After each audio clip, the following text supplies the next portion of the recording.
Look, I can't speak for every sort of captain of industry, but I can only tell you the way I live my life.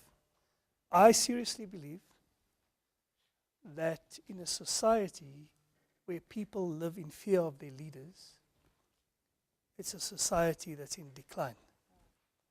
And in fact, at the end of 2013 or thereabouts, I took a serious look in the mirror, and my New Year resolution was to find my voice. By that I don't mean coming out blazing about things about the government, etc., but just to be more circumspect about my own role in where our country is going. And I think all of us should be mindful of that. On the issue of media freedom, some of you will have seen earlier this year,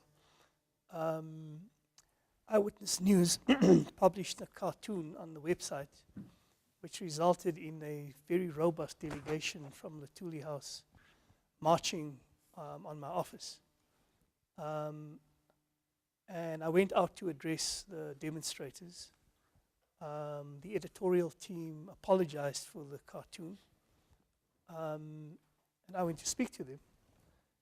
And I said to them that the truth of the matter is that our unscheduled meeting that morning had very little to do with Primedia and the ANC. It was about the role of a free media in a free society. And I called on all South Africans, and to pick up on Justine's point, the issue of safeguarding the media is not only an issue for media owners. It goes to the heart of our society. And Justine is absolutely right. Every South African, including the private sector, needs to be very mindful of this space and to be very clear that the erosion of media freedoms is an erosion of our society. And that is why everyone should be involved in this debate.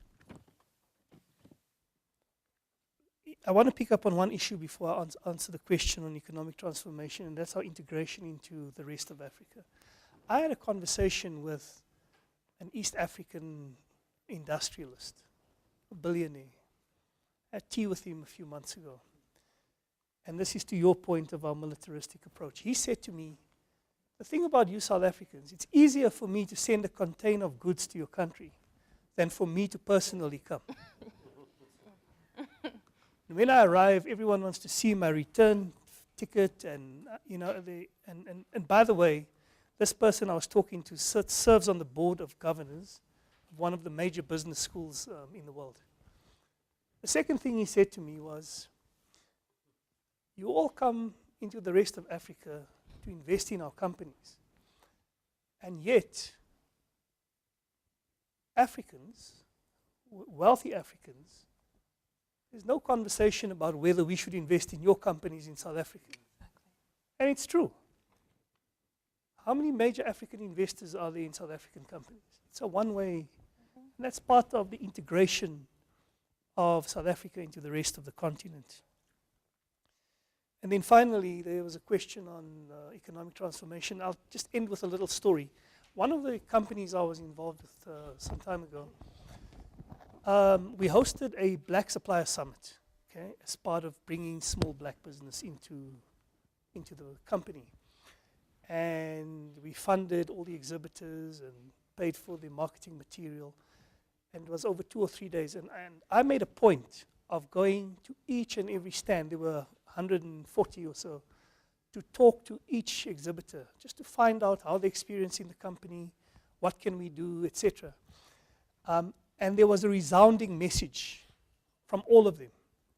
And they all said to me, you know, Mr. CEO, you got up and you made the most amazing speech. Thank you very much.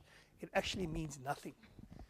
Because when we try to do business with your company, we are met by this layer of people who've been doing business with each other for the last 30 years, and we just can't get in. So we're going to go nowhere. This was a nice event. Thank you very much. You know? And I think it's very instructive. And so if you ask me what would I do about the transformation journey, I would lose focus on boards and CEOs, and I would focus for the foreseeable future on middle management in the private sector and elsewhere, if I'm going to change this country.